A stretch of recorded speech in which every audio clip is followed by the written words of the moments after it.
श्री सरस्वत्योभ्यो नमः। श्री गुरुभ्यो नमः। महायोगपीठे तटे भीमरथं वरं पुंडरीकाय धातु समागत्य तिष्ठं तमानन्दकन्दं परब्रह्मलिङ्गं भजे पाण्डुरङ्गं। कलावत्ने जीवोद्धरावतारं कलाकङ्कतेजोऽधिकामोऽधिवक्त्रं खलानिश्यवादापनोदारदक्षं समाधिस्थमूर्तिं भजे ज्ञानदेवं। नमो सद्गुरु तुकया ज्ञानदीपा। नमो सद्गुरु सच्चिदानंद रूपा। नमो सद्गुरु भक्त कल्याण मूर्ति। नमो सद्गुरु भास्करा पूर्ण कीर्ति।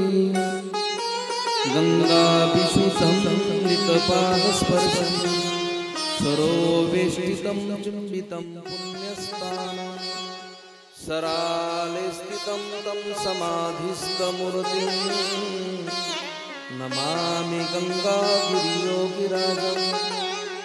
तपोज्ञान वैराग्य भक्ति स्वरूपं सदालंकृतं साधु संन्यास योगं। मुखे यस्य वेदांत शास्त्रार्थ नितिनं नमो नारायण गिरि परब्रह्म स्वरूपं सच्चिदानंद रूपाय विश्वोत्पत्त्यादिहेतवे तापत्रय विनाशाय श्रीकृष्णाय वयं नमः। सर्वांनी भगवान श्रीकृष्णाला आपल्या चित्तामध्ये साठवायचं, आपल्या डोळ्यासमोर साठवायचं आणि त्या भगवंताचं एकाग्र चित्ताने भजन करा। राधा के मन में बस गए श्याम बिहारी। राधा के मन में बस गए श्याम बिहारी। राधा के मन में बस गए श्याम मुरारी। राधा के मन में बस गए श्याम मुरारी। राधा के मन में बस गए श्याम बिहारी। राधा के मन में बस गए श्याम बिहारी। राधा के मन में बस गए श्याम मुरारी। राधा के मन में बस गए श्याम मुरारी। वो श्याम रंग में रंग गई राधा। श्याम रंग में रंग गई राधा। भूल गई सुध बुध सारी। राधा के मन में बस गए श्याम बिहारी। राधा के मन में बस गए श्याम बिहारी। श्याम रंग में रंग गई राधा। श्याम रंग में रंग गई राधा। भूल सुध बुध सारी। राधा के मन में बस गए श्याम मुरारी। राधा के मन में बस गए श्याम मुरारी।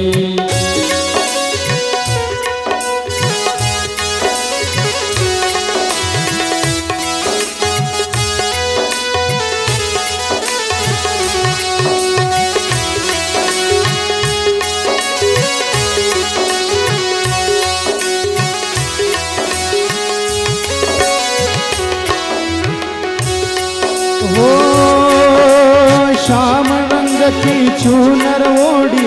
श्याम रंग की चूड़िया।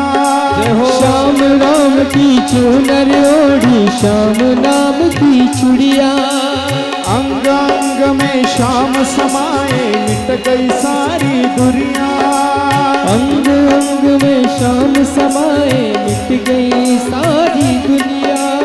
कानों में कुंडल गणवती मन लागे प्यारी प्यारी। राधा के मन में बस गए श्याम बिहारी। राधा के मन में बस गए श्याम बिहारी। राधा के मन में बस गए श्याम मुरारी।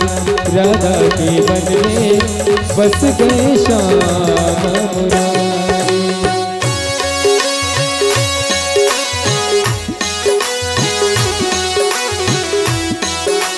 जय हो।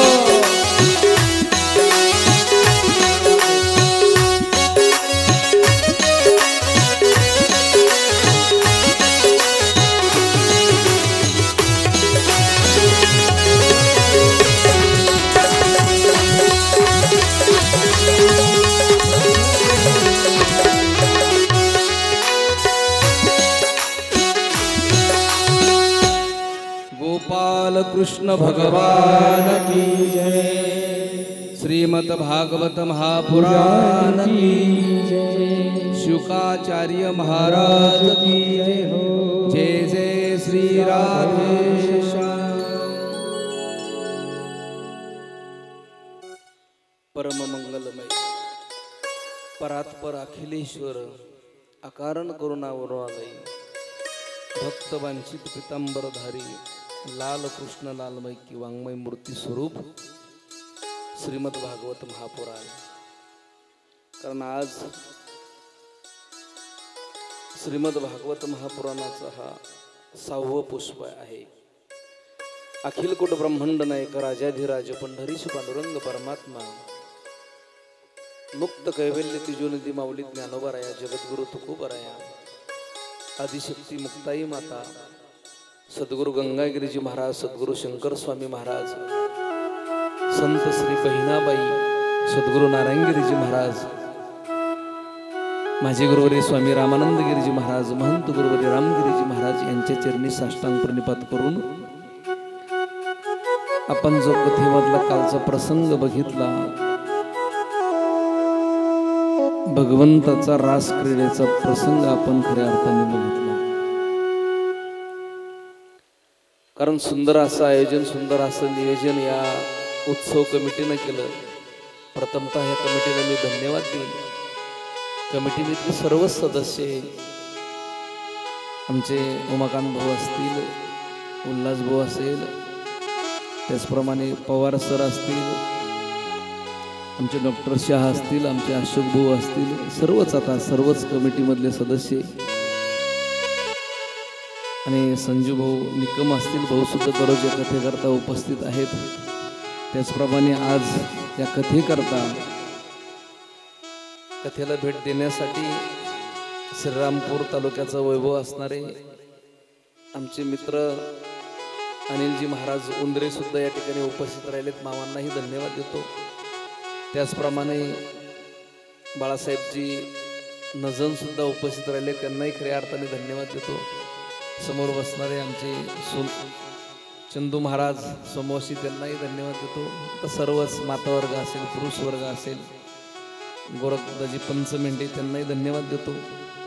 इकडं आपल्या कथेकरता महाराष्ट्रातील एक नामवंत कलाकार मंडळी आज कथेला 5 दिवसापासून त्यांनी आपल्याला मंत्रमुग्ध केलंय। सर्वच कलाकार आमचे कृष्णा महाराज असतील, भगवत महाराज असेल, त्याचप्रमाणे आमचे प्रशांतजी महाराज इंगळे असतील, अजयजी महाराज तुपे असतील, ज्यांची सुंदर साऊंड मी आमचे तुषार दादा आणि सुंदर जे चित्रीकरण करतायत आमचे दत्ताभाऊ तिपाली, त्यांनाही धन्यवाद देतो। आपण काल जोपर्यंत जो विषय बघितला भगवान श्रीकृष्णाचा, कारण भगवान परमात्म्याचा जन्म बघितला, भगवंताच्या अनेक लीला अनेक खोड्या आपण भगवंताच्या बघितला। कारण भगवान परमात्म्याने प्रत्येकाला जे सुख दिलंय, भक्तिरूपी जे सुख आपण म्हणतोय, भगवान श्रीकृष्ण रास क्रीडा केली तेव्हा भगवंत 11 वर्षाचे होते। भगवंत 11 वर्षाचे असताना ही तर कामरहित अंतरलीला आहे भगवंताची.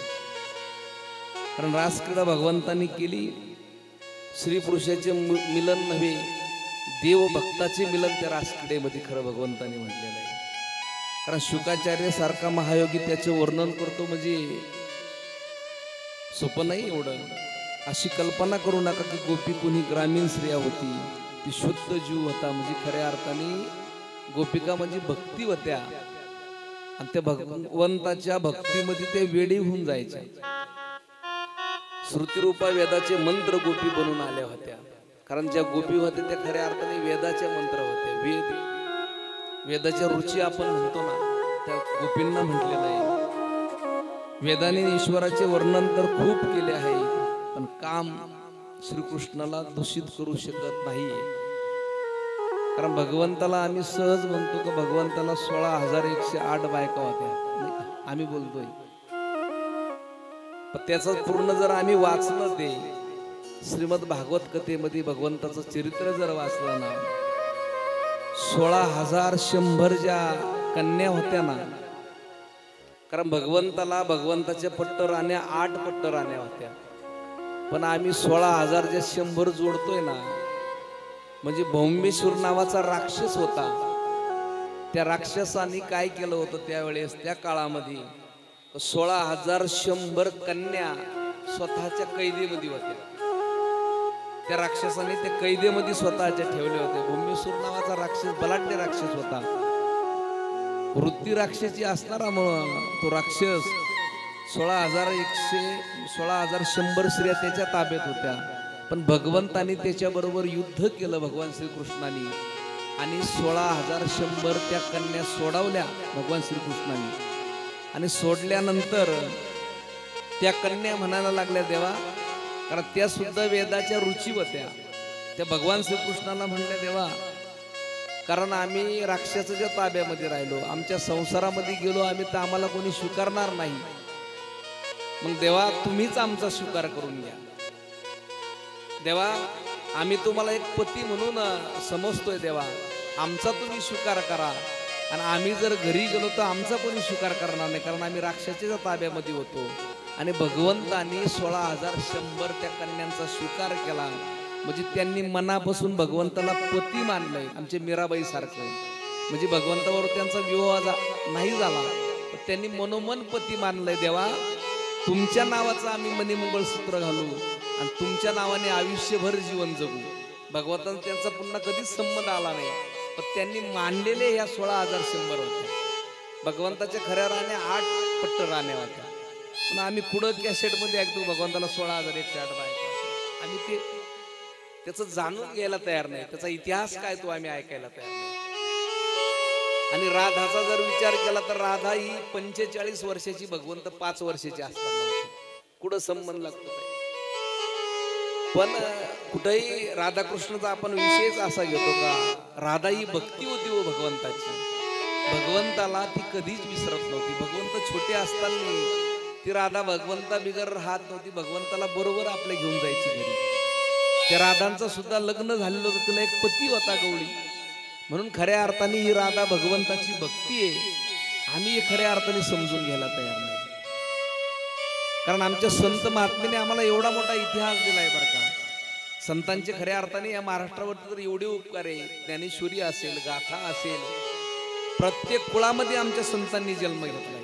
असं एकही कुळ सोडला नाही का त्या कुळात संतांनी जन्म घेतला नाही. सावता महाराज माळी समाजामध्ये जन्माला आले नाही का, नरहरी महाराज जन्माला आले, सेना महाराज जन्माला आले, रोहिदास महाराज जन्माला आले, गोरोबा काका जन्माला आले. म्हणजे प्रत्येक कुळामध्ये खऱ्या अर्थाने त्या संतांनी जन्म घेतला. पण वारकरी संप्रदायामध्ये हा भेदभाव नाही, हा त्या जातीचा तुझा अजिबात भेदभाव नाही. कारण सगळी संत एकमेकावरती एवढं प्रेम करायचे. कारण गोरोबा काकांवरती प्रेम करणारी संत मंडळी होती, श्री संत सावता महाराजांवरती प्रेम करणारी संत मंडळी होती. कारण माऊली ज्ञानोबाराय असतील, नामदेव महाराज असेल, गोरोबा काका असेल, हे सगळे समकालीन संत होते. त्याच्यामध्ये सावता महाराज हे समकालीन संत होते. जगद्गुरु तुकोबारायांचा काळ खूप नंतरचा आहे. कबीरदासजी महाराज हे सगळे संत समकालीन त्या काळामधले संत होते. पण त्या काळामध्ये संतांनी एकमेकाचा द्वेष जातीभेद कधीही केला नाही, कधीच नाही. सगळे संत एकोप्याने राहायचे. कारण ज्यावेळेस माझ्या माऊलीत ज्ञानोबा समाधी द्यायची आणि माऊलीला समाधी देण्याच्या अगोदरचा प्रसंग सगळी संत मंडळी त्या माऊलीच्या दरबारामध्ये उपस्थित झाली. आणि माऊलीच्या दरबारामध्ये उपस्थित झाल्याबरोबर छोटीशी मुक्ताई त्यांच्या बरोबर आहे, निवृत्ती दादा आहे, सोपान काका आहे, ही सगळी संत मंडळी त्या ठिकाणी जमा झाली. गोरोबा काका त्या ठिकाणी आले आणि पंढरपूरवरून नामदेव महाराज भगवंताचा निरोप घेऊन आळंदीमध्ये गेले. पण गेल्याबरोबर नामदेव महाराजांना थोडा गर्व होता, नाही का, मी जगाच्या मालकाजवळ राहतोय, भगवंताजवळ राहतोय, मी कशाला कोणाच्या पाया पडू, असं नामदेव महाराजांना वाटलं. तिथं गेल्यावर बरोबर नामदेव महाराजांच्या सगळे चरणावरती नतमस्तक झाले. पण नामदेव महाराज कोणाच्याच पायाला झुकले नाही. मुक्ताईबाई हुशार होती, मुक्ताबाईनं ओळखलं नामदेव महाराज भगवंताजवळ राहता, याचा अर्थ नामदेव महाराजांना गर्व झालाय. आणि मग मुक्ताबाईनं काय केलं, गोरोबा काकांना म्हणली, गोरोबा काका या सगळ्या संत मंडळीमध्ये कोण कच्च आहे कोण पक्क आहे ते बघू म्हणले आपण एकदा. आणि गोरोबा काकांना सांगितलं तुमचं ते थापटणं आणा म्हणले. सगळ्या संत मंडळीच्या डोक्यामध्ये हाणायला सुरुवात केली, कोण कच्चा कोण पक्का. नामदेव महाराज म्हटले काय संत मंडळी वेडी. नामदेव महाराज तिथून पळून गेले, पंढरपुरामध्ये आले डायरेक्ट. देवाला म्हणायला लागले, देवा ही संत मंडळी बरी नव्हे, नाही का, ही सगळी काय काढा मंडळी म्हणली. देवा मी वाचलो पळून आलो म्हणून. आणि मग भगवंत नामदेव महाराजांना म्हणले, नामा खरोखर तू गुरु नाही केला म्हणले, तुला संत मंडळी कळलेच नाही. आणि मग भगवंतानी सांगितलं विसोबा केसारांकडे जा उंढाणा कामातला. तिथं नामदेव महाराज गुरु करण्याकरता गेले, म्हणजे भगवंतानीच पाठवलं विसोबा केसारांकडे जा. आणि विसोबा केसारांकडे तिथं गेल्याबरोबर औंढा नागनाथला नामदेव महाराजांनी बघितलं विसोबा खेचर एका भगवान भोलेनाथाच्या पिंडीवरती पाय ठेवून झोपलेले. नामदेव महाराज म्हटले कसं असं, भगवंतानं सांगितलं हा गुरु करा. आता हा गुरु भगवंताच्या पिंडीवरती पाय ठेवून झोपलेला आहे म्हणले, असा कसा गुरु. आणि विसोबा खेचरांचं वय झालेलं होतं. नामदेव महाराज म्हटले का हो तुम्ही पिंडीवरती पाय ठेवला, तुम्हाला काही कळतंय का म्हटले. भगवान भोलेनाथाच्या पिंडीवरती पाय ठेवून तुम्ही झोपले म्हटले, तुम्हाला समजतंय का काही, भगवान भोलेनाथाची पिंड आहे म्हटले ती. आणि मग विसोबा खेचर म्हणले एक काम करा ना, काय मी वय झालं म्हणले माझं, तुम्हीच माझा पाय उचलून बाजूला ठेवा त्या पिंडीवरून. तुम्हाला वाटतं ना महादेवाच्या पिंडीवरती पाय ठेवलाय. नामदेव महाराजांनी काय केलं, विसोबा खेचरांचा पाय धरला आणि बाजूला ठेवला. आणि बाजूला ठेवल्याबरोबर जिथं पाय ठेवला ना विसोबा खेचरांचा, त्या ठिकाणी महादेवची पिंड तयार झाली. त्यांनी पुन्हा तिथून पाय उचलला, असं दुसरीकडे फिरवला, पुन्हा तिथं एक पिंड तयार झाली. जिथं ठेवील तिथं विसोबा खेचरांच्या पायाखाली महादेवची पिंड तयार व्हायची. आणि मग नामदेव महाराजांना कळालं हे कोणी साधा महात्मा नाही, भगवंत वय झालं पण भगवंताची पिंड त्यांच्या पायाखाली तयार होती, अधिकारी महात्मा आहे. आणि मग नामदेव महाराजांनी त्यांचे चरण धरले, त्यांच्या पायावरती मस्तक ठेवले, आता तुम्हीच माझे गुरु व्हा म्हणजे. तोपर्यंत नामदेव महाराजांना गुरु काय असतो माहीतच नव्हतं. आणि मग चालता चालते भगवंतांनी रस्त्यामध्ये पुन्हा नामदेव महाराजांची परीक्षा बघितली. येत असताना एका आश्रमामध्ये नामदेव महाराज थांबले, तिथं भोजन करण्याकरता बसले. आणि भोजन करण्याकरता बसल्याबरोबर त्या ठिकाणी एक कुत्र आलं आणि ताटातली पोळी असली ना घेऊन पळलं पुढं. आणि नामदेव महाराज त्याच्या मागे वाटी घेऊन पळतात, अरे कुरडी खाऊ नको, नरड्यात गुतेल, हे तूप त्याच्यावरती घे. पण नामदेव महाराजांनी कुत्र कोणाच्या रूपामध्ये ओळखलं होतं का हे भगवंता स्वतः आलते परीक्षा घेण्यासाठी. देव झाले अवघे जन, देव झाले अवघे जन, देव झाले अवघे जन, देव झाले अवघे जन. क्रोध कामा हरपले, क्रोध कामा पाठवले देव झाले अवघे जना देव झाले अवघे जना देव झाले अवघे जना देव झाले अवघे जन अवघे जना. म्हणून संतांनी त्या काळामध्ये कोणाचाही भेदभाव नाही केला. जाती पातीचा भेदभाव संतांनी केला. सगळी संत मंडळी एका बरोबर असायची. सगळे संत मंडळी एकोप्याने असायची. आपला कालचा विषय होता रासक्रीडेचा, तो विषय झाला. यानंतरचा जो विषय राहील तो विषय म्हणजे इकडं कंसाच्या नारद महर्षीच्या मनात आलं. कारण भगवान श्रीकृष्ण किती दिवस गोकुळेमध्ये राहणार आहे आणि भगवंत जर गोकुळेमध्ये राहिले तर कंस इकडं मरणार नाही. भगवंत मथुरेमध्ये आल्याशिवाय कंसाला कोणी मारणार नाही. मग नारद महर्षीने युक्ती केली, म्हणजे कंसाकडे नारद महर्षी गेले आणि कंसाला नारद महर्षी म्हणले, अरे कंसा, भगवान श्रीकृष्णाला तुझा वैरी म्हणले भगवंत, पण त्या भगवंताला जर आपण मथुरेमध्ये आणून जर त्याच्याबरोबर युद्ध केलं तर कंसाला सांगितलं तू भगवंताला मारण्याकरता सक्सेस होशील. आणि मग नारदानीच आयडिया त्या कंसाला दिली तर तुम्ही धनुष्य यज्ञ करा. त्या धनुष्य यज्ञ करता भगवान श्रीकृष्णाला आणि बलराम दादाला पाचारण करा. आणि मग कंसाने काय केलं, कंसाने अक्रूराला पाठवलं, अक्रूरा तुला श्रीकृष्णाला आणण्याकरता गोकुळामध्ये जावं लागणार. कारण अक्रूर सुद्धा भगवंताचा मोठा भक्त होता. कंसाला माहित होतं दुसरं कोणीही जर भगवान श्रीकृष्णाला आणण्याकरता जर गेलं तर नंद बाबा पाठवणार नाही आणि अक्रूरजी गरज गेले तर त्यांच्याबरोबर नक्की पाठवतील. आणि कंसाने सांगितलं अक्रूरजींना का नंद बाबाला सांगा तुमच्या मुलाला मी नेण्याकरता आलोय, त्या ठिकाणी धनुष्य यज्ञ करायचा आहे. आणि तिकडं भगवंताला सुद्धा वाटलं होतं का आता आपण किती दिवस गोकुळामध्ये थांबणार आहे. कारण भगवंताचे आई वडील वसुदेव देवकी त्या कंसाने बंदी शाळेमध्ये टाकले होते. त्यांना सुद्धा सोडवायची वेळ आता आली होती. आणि भगवंतानी सुद्धा विचार केला आपल्याला मथुरेमध्ये जावं लागणार आहे.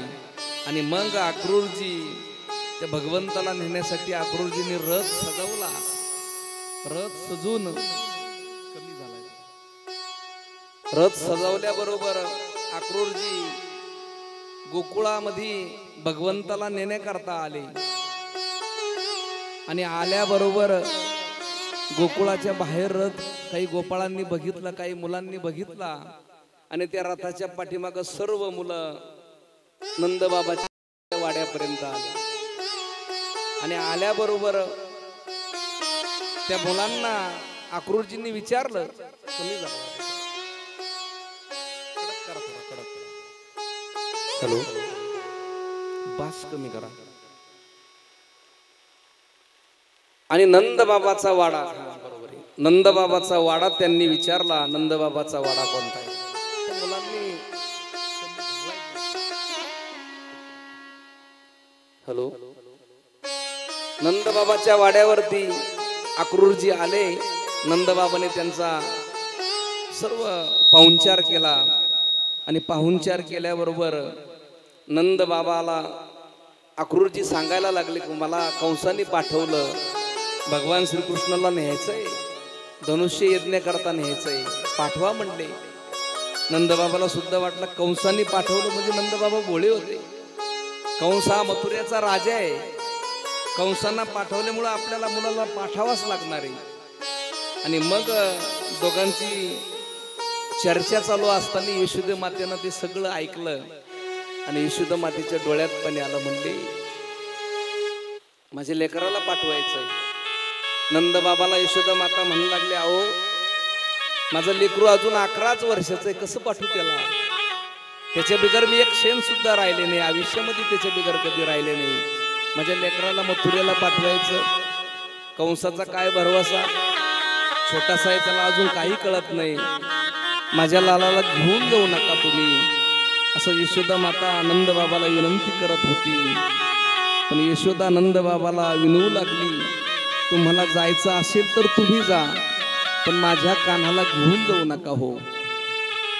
माझा काना खूप लाजळू आहे. त्याला भूक लागली तर कोणालाही आग्रह तो करत नाही. माझा काना भोळ्या स्वभावाचा आहे.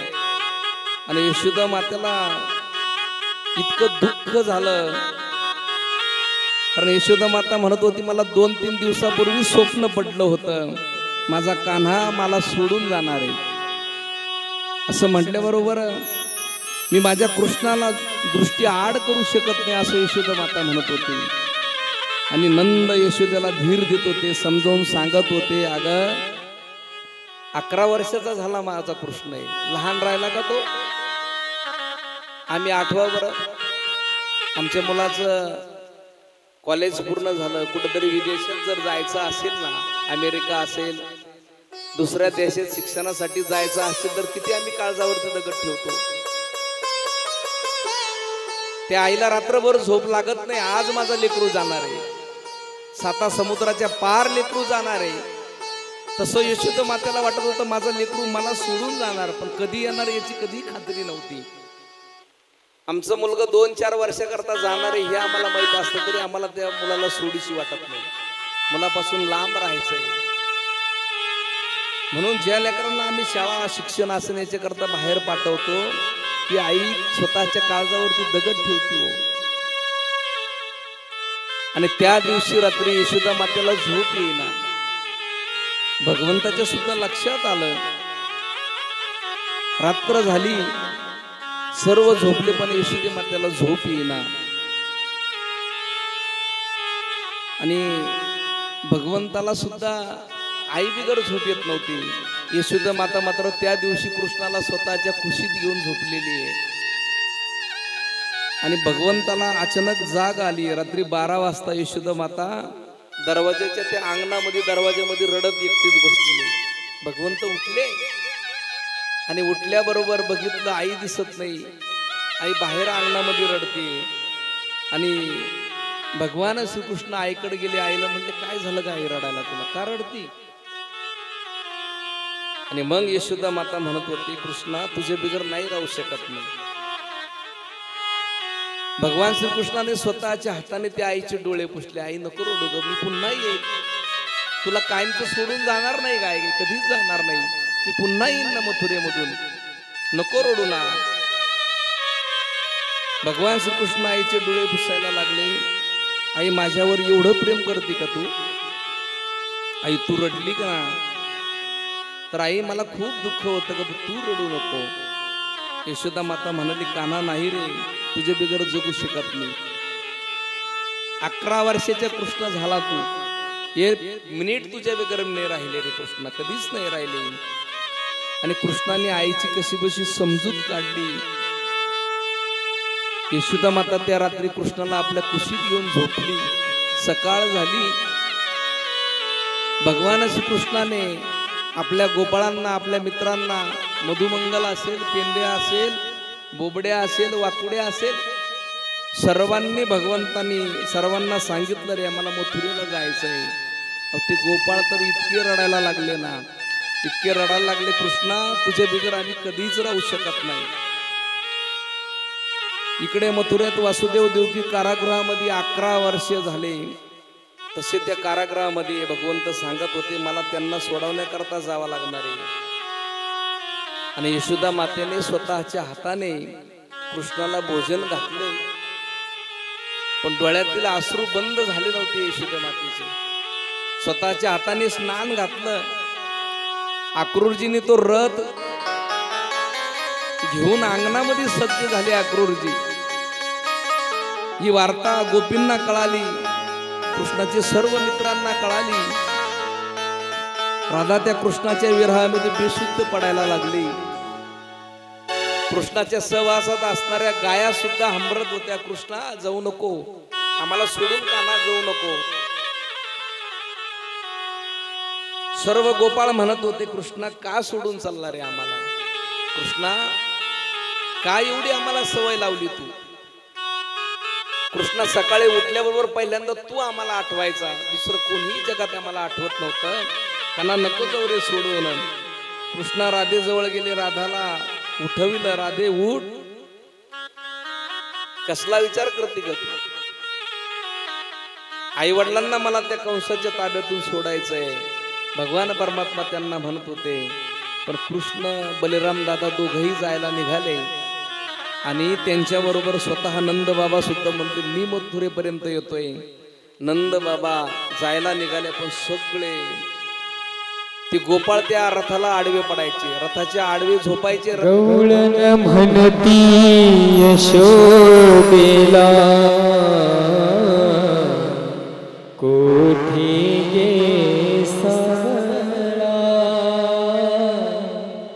का रथ शृंगारिला सांगे हो मजला अक्रूर भासे बाई गे साजनी या नंदाच्या अंगणी मिळाल्या गवळणी या नंदाच्या अंगणी मिळाल्या गवळणी या नंदाच्या अंगणी मिळाल्या गवळणी. या नंदाच्या अंगणी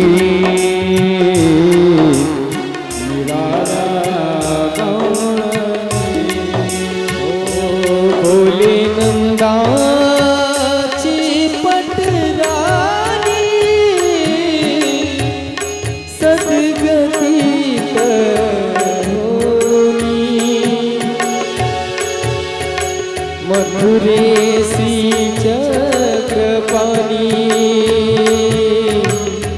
जातो गे साजनी या नंदाच्या अंगणी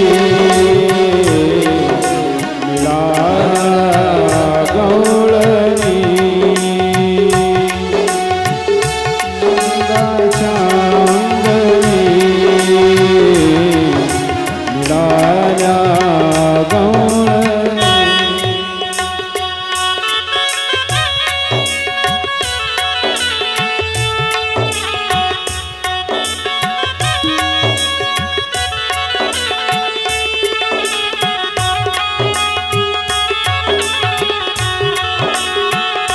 त्या अक्रूरजीला सगळ्या गवळणी म्हणायला लागल्या, अक्रूरा चांडळा तुझं कोणी झाडी नाही. अक्रूरा आमच्या कन्हैयाला घेऊन चाललाय रे तू. अक्रूरा चांडळा तुझं कोणी धाडिले, का आला आमच्या कृष्णाला नाही? अक्रूरा रे चांडाळा तुझ कोणी धाडिले का घात करवालासी वधीशी सगळा. अक्रूरा रे तुझे नाव तैसी करणी या नंदाच्या अंगणी मिळाल्या गवळणी. या नंदाच्या अंगणी मिळाल्या गवळणी.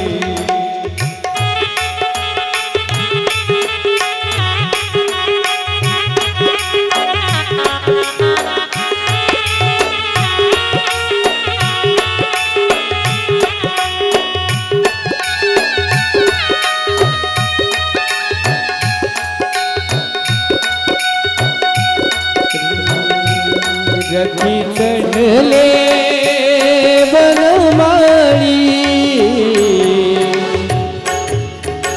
आकांत गोकुळी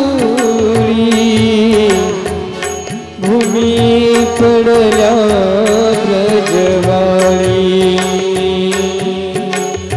कोण त्या सांभाळी नयनीच्या उदकाने भिजली धरणी नंदाच्या अंगणी मिळाला गौळणी नंदाच्या अंगणी मिळाला गौळणी नकोने ओ भगवान क्रोरा नकोने ओ भगवान भगवान नकोने ओ भगवान क्रोरा नकोने ओ भगवान ओ नकोने वो भगवान अक्रूरा नकोने वो भगवान नकोने वो भगवान अक्रूरा नकोने वो भगवान वृंदावनीच्या सगळ्या जलासी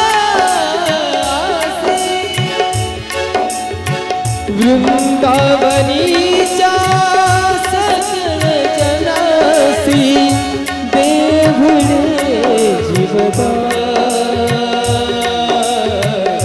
नकोने ओ भगवान अक्रूरा नकोने वो भगवान नकोने वो भगवान अक्रूरा नकोने वो भगवान मथुरा को न जाओ कन्हैया मथुरा को न जाओ कन्हैया तेरी रोवे यशोदा मैया तेरी रोवे यशोदा मैया तेरी रोवे यशोदा मैया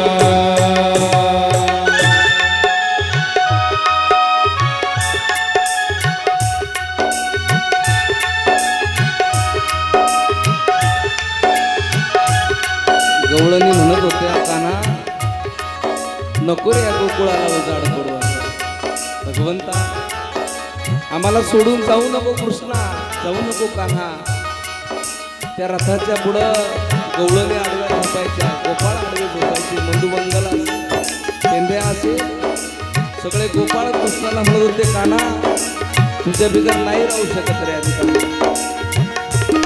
गाया सुद्धा हंबरत होत्या कन्हैया तुझ्या बिगर नाही जीवन जगू शकत यमुना माता सुद्धा रडत होती गाया सुद्धा रडत होत्या काना तुझ्या बिगर नाही राहू शकत काना जाऊ नको त्या अक्रूरजीला शिव्या द्यायच्या आम्हाला काना कधी विसरून जाऊ नको रे काना आम्हाला सोडून जाऊ नको आणि रथ निघाला रथ निघत असताना गवळणी त्या रथाच्या मागे पळत होत्या भगवंताचे सवंगडी गोपाळ भगवंताचे मित्र त्या रथाच्या मागे पळत होते आमची यशोदा माता रथ निघाला गावाच्या बाहेर रथ निघाला तर सगळे गोपाळ सगळं गोकुळ रडत होत गोकुळामधले पक्षी सुद्धा त्या भगवान श्रीकृष्णासाठी रडत होते पण त्या भगवंतांनी ज्या लीला केल्या होत्या त्या भगवान श्रीकृष्णाची एवढी सवय त्यांना झाली होती भगवंताभितर एक मिनिट सुद्धा ते राहू शकत नव्हते राधा बेशुद्ध पडायची कृष्णा जाऊ नको आम्हाला सोडून कृष्णा जाऊ नको यशोदा माता रथापर्यंत आली रथ गावाच्या बाहेर निघाला यशोदा माताला भगवंतांनी बघितलं पुन्हा यशोदा मातेजवळ आले माते जाऊ नको आम्हाला सोडून माते मी सतत तुझ्या हृदयामध्ये राहील सतत तुझ्या हृदयामध्ये राहील आणि त्या दिवशी जगाच्या मालकाने आमच्या यशोदा मातेच्या हृदयामध्ये प्रवेश केला आणि भगवान परमात्मा सगळे गोपाळवासी बघत होते, पण हळूहळू रथ तो दृष्टी आड गेला. फक्त रथाची उडालेली धूळ फक्त प्रत्येकाला दिसत होती. त्या धुळीकडे बघून आमचे गोपाळ रडत होते सगळं गोकुळवासी. आणि भगवान परमात्मा मथुरेमध्ये गेले. इकडं असं सांगितलं जात आहे का गोकुळामध्ये एक महिनाभर गोकुळामधली चूल सुद्धा कोणी पेटवलेली नव्हती. इतकं दुःख गोकुळवासियांना झालं होतं. आणि मथुरेमध्ये गेल्यावरती भगवान परमात्मा अक्रूरजींनी सगळी व्यवस्था भगवान परमात्म्याची केली. आणि यशोदा मातेनं दही दूध लोणी जी शुदुरी बरोबर दिली होती, भगवंताने ती शुदुरी, कारण तिथं गेल्यावरती भगवंताला यशोदा मातेची आठवण यायला लागली. संध्याकाळ झाली. दोघे भाऊ मथुरा बघण्याकरता निघाले. अनेक लोक कृष्ण दर्शनासाठी वेडे झाले होते, कारण मथुरेमध्ये सुद्धा त्या भगवान श्रीकृष्णाचं कधी दर्शन होईल असं लोकांना वाटत होतं. रस्त्यात कंसाचा धोबी भेटला. भगवंताने त्या धोबीचा सुद्धा समाचार घेतला, कारण हाच तो धोबी राम अवतारामध्ये सीता मातेची निंदा त्याने केली होती. तोच धोबी या कंस अवतारामध्ये कंसाचा धोबी होता. कृष्ण बलराम दादा हे संपूर्ण मथुरा फिरले. आणि फिरल्यानंतर दुसऱ्या दिवशी कंसाने तो धनुष्य यज्ञ जो केला होता, त्या धनुष्य यज्ञाचं आयोजन केलं होतं. भगवंताला तिथं फसवून न्यायचं, भगवान श्रीकृष्णाबरोबर युद्ध करायचं आणि भगवान श्रीकृष्णाला ठार मारायचं, हे कंसाचं षडयंत्र त्यावेळेस होतं. आणि दुसऱ्या दिवशी सभेला आरंभ झाला. कंसाचा मृत्यू जवळ आला होता. कंसाने आपल्या मुलांना चानूर असेल मुष्टिक असेल त्यांना सांगितलं होतं कृष्णाला व बलराम दादाला ठार मारायचं. भगवान श्रीकृष्णाने चानूर व मुष्टिका, कारण त्या दुसऱ्या दिवशी जे युद्ध सुरू झालं आणि युद्ध सुरू झाल्याबरोबर भगवंताला ज्या कंसाने युद्धासाठी जे रणभूमी तयार केली होती, त्या रणभूमीमध्ये भगवंताला त्या ठिकाणी बोलवलं श्रीकृष्ण बलराम दादा आणि दोन मल्ल असणारे चानूर व मुष्टिका यांच्याबरोबर भगवान श्रीकृष्णाचं युद्ध झालं. भगवंतांनी दोघांनाही ठार केलं. नंतर त्या युद्धामध्ये स्वतः कंस उतरला आणि कंस भगवंताबरोबर युद्ध करू लागला. नंदबाबा बरोबर होते. नंदबाबा सुद्धा घाबरले.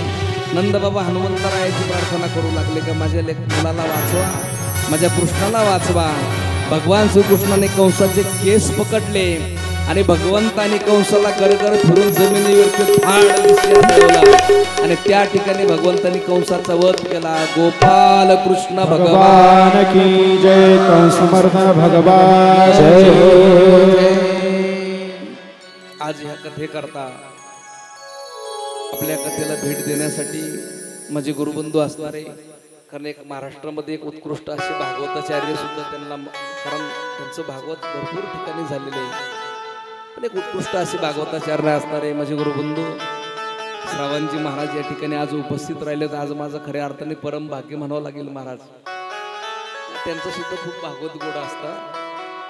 खूप असं वारकरी संप्रदायामधील एक आदर्श व्यक्तिमत्व आमचे श्रावणजी महाराज असेल. त्याचप्रमाणे आमचे भरत अण्णा सुद्धा आज उपस्थित राहिले, त्यांनाही खऱ्या अर्थाने धन्यवाद देतो. आणि आता 2 मिनिटं आपण सर्वांनी भजन करू. गोविंदा गोपाल मुरली मनोहर नंदलाल. गोविंदा गोपाल मुरली मनोहर नंदलाल. गोविंदा गोपाल मुरली मनोहर नंदलाल. गोविंदा गोपाल मुरली मनोहर नंदलाल. गोविंदा गोपाल मुरली